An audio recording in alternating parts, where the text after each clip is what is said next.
dos líderes da mocidade da Igreja do Senhor.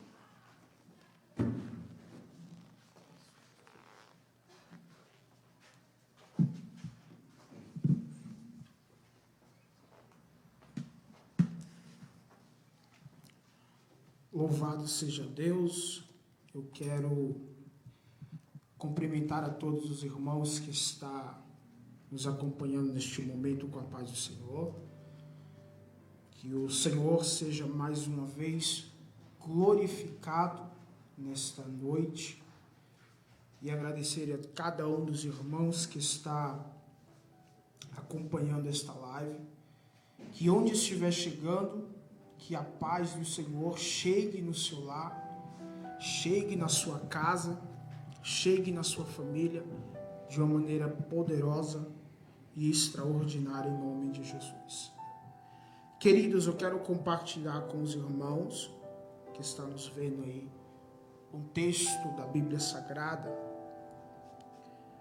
que se encontra no Evangelho segundo escreveu o apóstolo João, capítulo 1, versículo 16.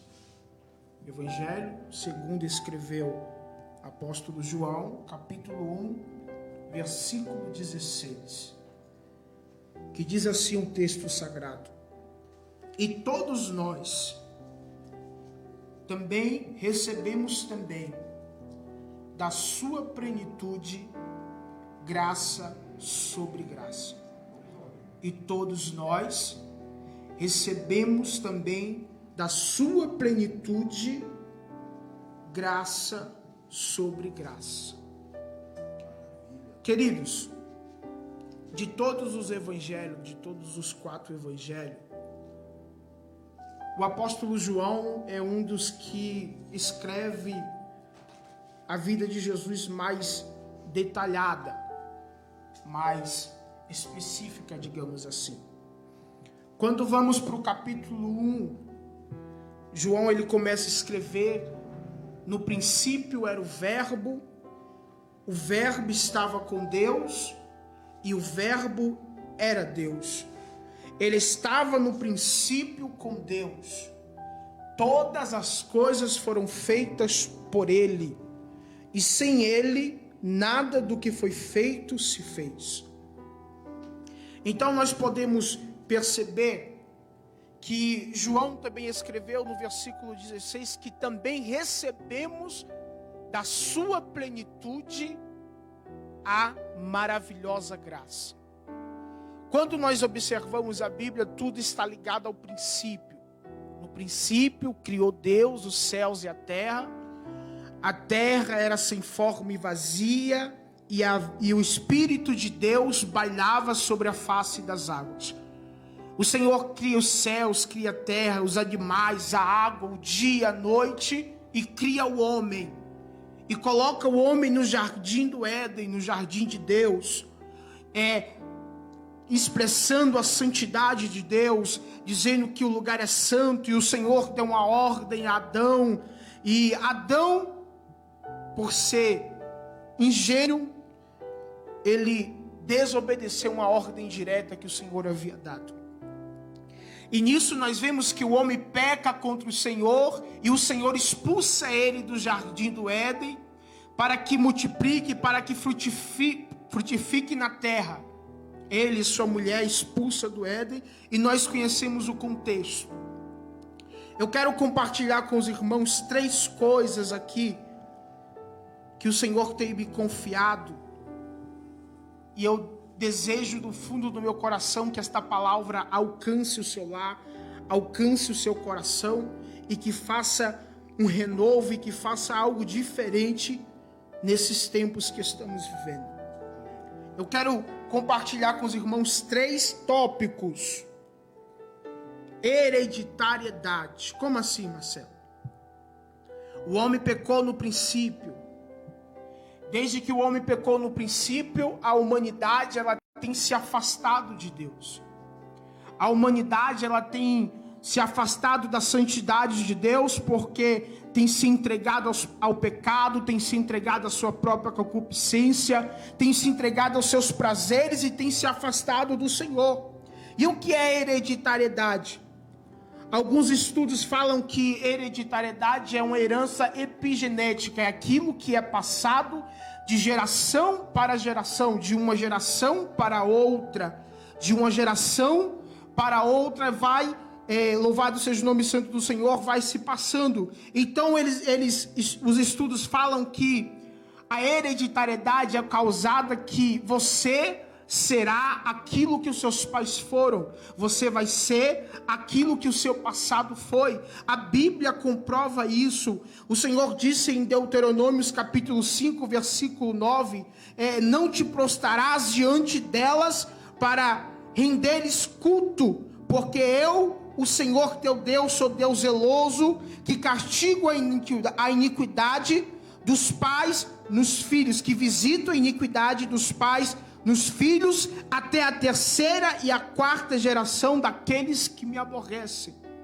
Então, a herança epigenética é o que está passando de uma geração para outra.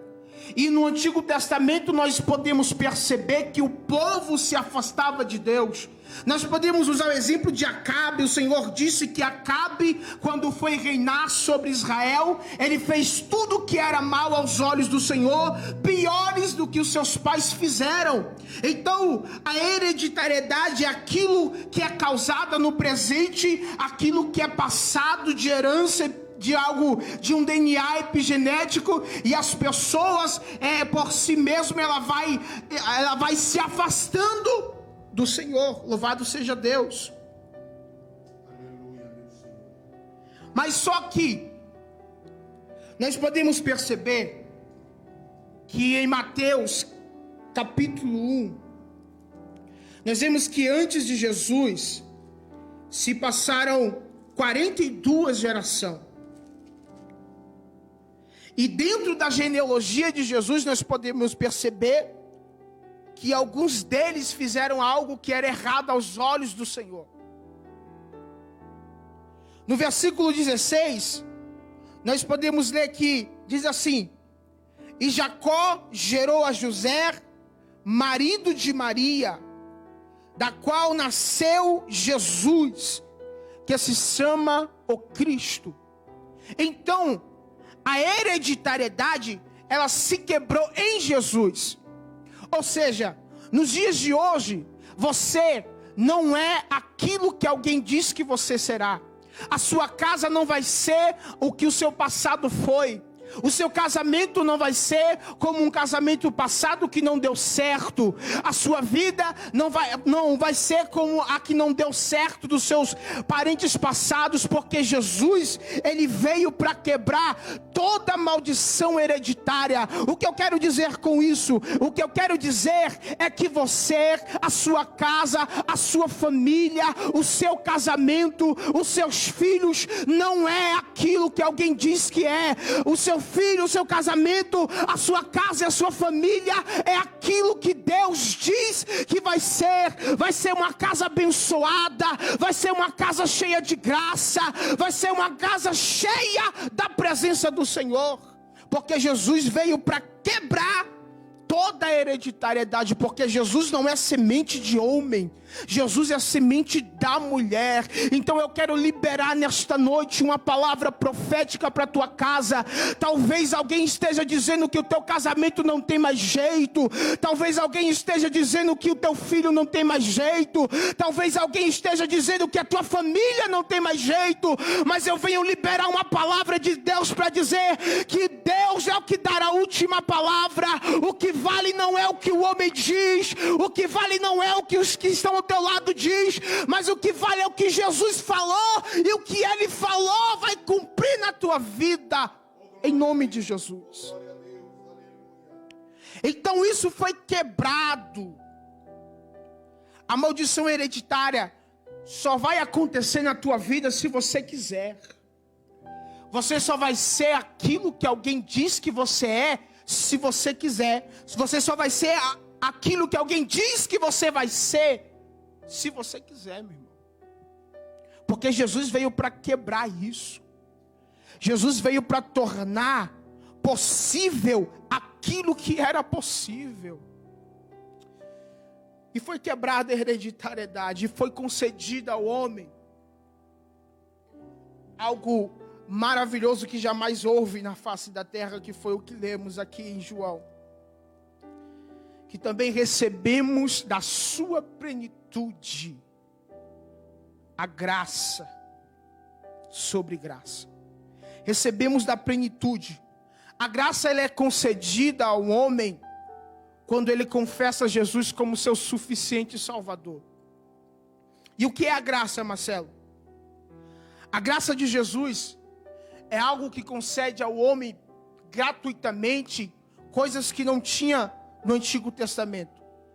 Coisas que eram limitadas para alguns, no tempo de hoje não é mais limitados por causa da graça de Jesus. Por causa do sacrifício de Jesus na cruz do Calvário.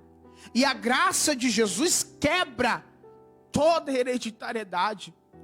As pessoas, a hereditariedade é causada porque as pessoas se entregam aos seus próprios desejos e seus próprios pensamentos, não discernindo que aquilo é uma ilusão, e há uma ilusão mental que leva ele para um caminho que acha bom, para um caminho que ele acha agradável, para um caminho que ele acha que não tem nada, que não vai acontecer nada, mas aquilo é criado na sua mente, uma ilusão, que ele percebe que aquilo não tem o mal, mas a palavra de Deus vai dizer que tem caminhos que para o homem parece ser bem aos seus olhos, mas o fim dele é laço de morte. Mas a graça de Jesus veio para quebrar isso. A graça de Jesus veio para transformar. A graça de Jesus veio para dar salvação. A graça de Jesus veio para que nós tivéssemos o direito de sermos chamados filhos de Deus. Olha só, o que o apóstolo Paulo escreveu em Romanos capítulo 3, versículo 24. Sendo justificados gratuitamente por sua graça, por meio da redenção que há em Cristo Jesus. Ou seja, a graça de Jesus te justifica. O diabo quer te acusar.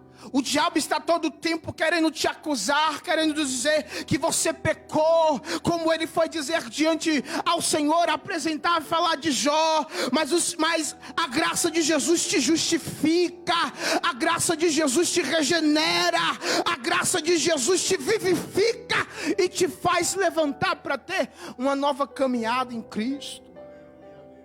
A graça de Jesus, ela transforma o homem. Ela muda o caráter de alguém. A maravilhosa graça de Jesus, ela alcança aonde o olho humano diz que não tem jeito. Talvez você olhe e ouve alguém dizer: para esse daí não tem jeito. Esse está viciado nas drogas, não tem jeito mais. Esse está viciado na prostituição, não tem jeito mais. Mas a graça de Jesus, ela alcança aonde o homem não consegue ver. Aonde tiver um fruto de arrependimento, a graça de Jesus vai lá, transforma, vivifica, muda de vida, muda de caráter, para saber que Ele é Deus. E ela é concedida a todas. João deixou claro, todos nós recebemos da sua plenitude a graça. É somente a graça de Jesus que nos basta. Percebe-se que o apóstolo Paulo escreveu quando ele estava passando por uma dificuldade, a carne estava passando por o espinho estava lhe atormentando, e o apóstolo Paulo foi orar ao Senhor, e o Senhor disse: Paulo, a minha graça te basta, e o meu poder se aperfeiçoa na tua fraqueza. É a graça de Jesus que te aproxima para perto dele. Olha só, 2 Timóteo capítulo 2, versículo 1. Portanto você, meu filho, fortifique-se na graça que há em Cristo Jesus. É dada somente a Cristo, irmãos. E coisa boa é servir a Jesus. Coisa boa é sentir esta graça.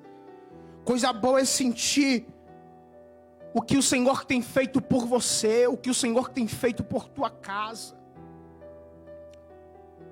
E o trono da graça. Hebreus capítulo 4, versículo 16. Olha o que está escrito.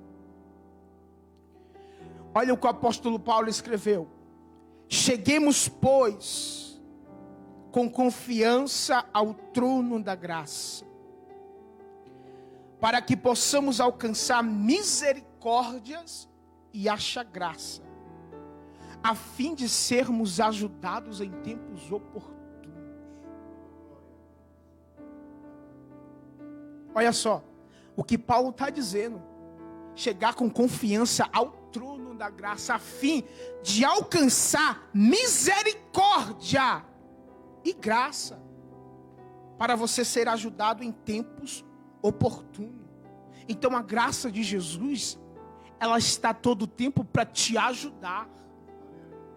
Charles Spurgeon, ele fez um comentário sobre o trono da graça, com base em Hebreus capítulo 4, versículo 16. Olha o que ele diz. Por ordem, queridos amigos, para que eu possa despertar-vos a oração neste tempo, e para que suas almas possam ser levadas a aproximar-se do trono da graça.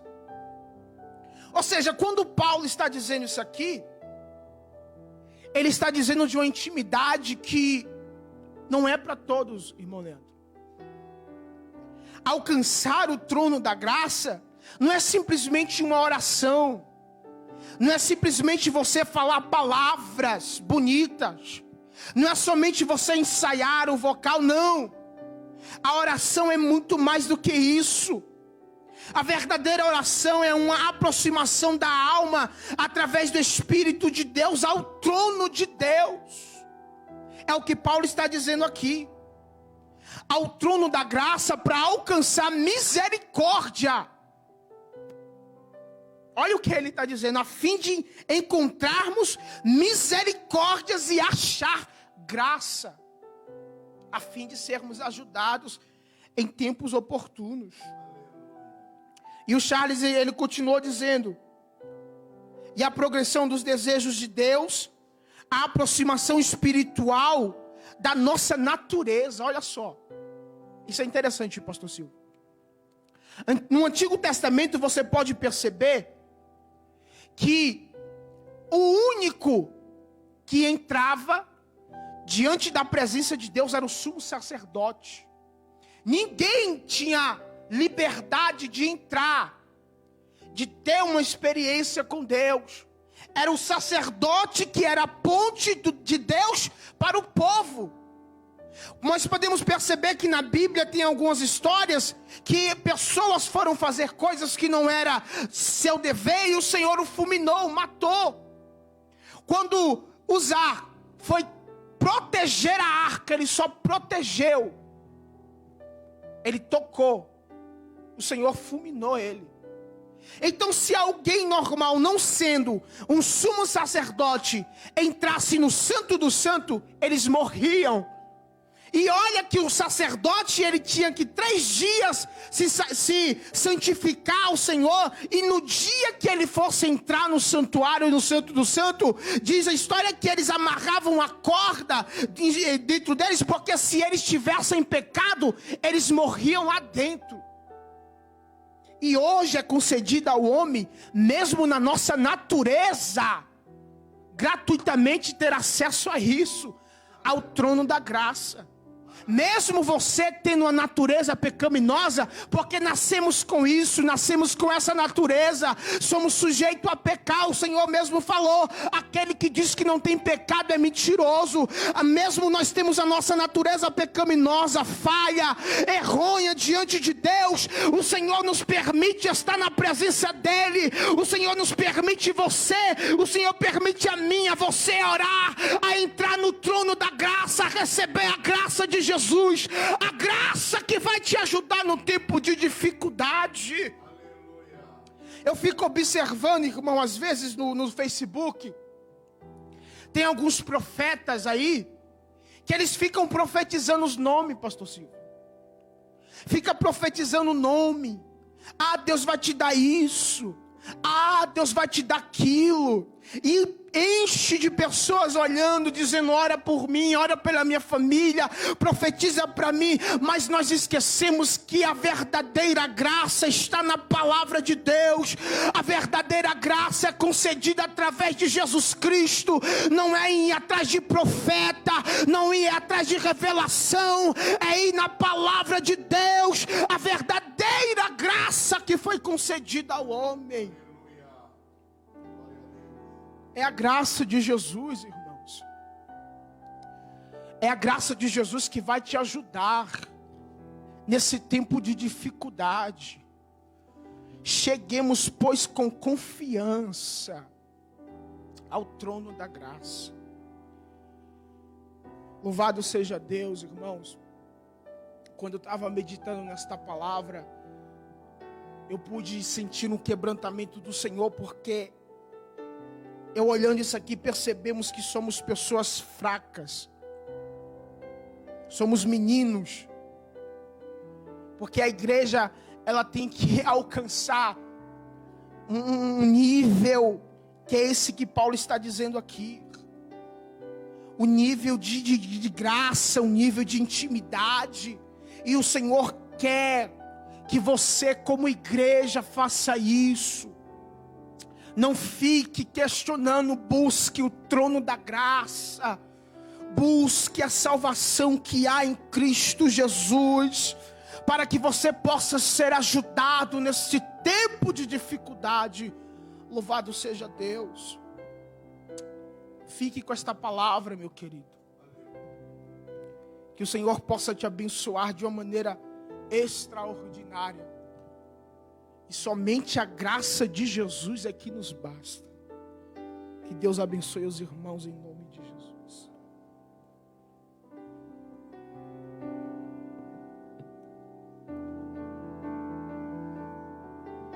Meus irmãos, louvamos a Deus por esta palavra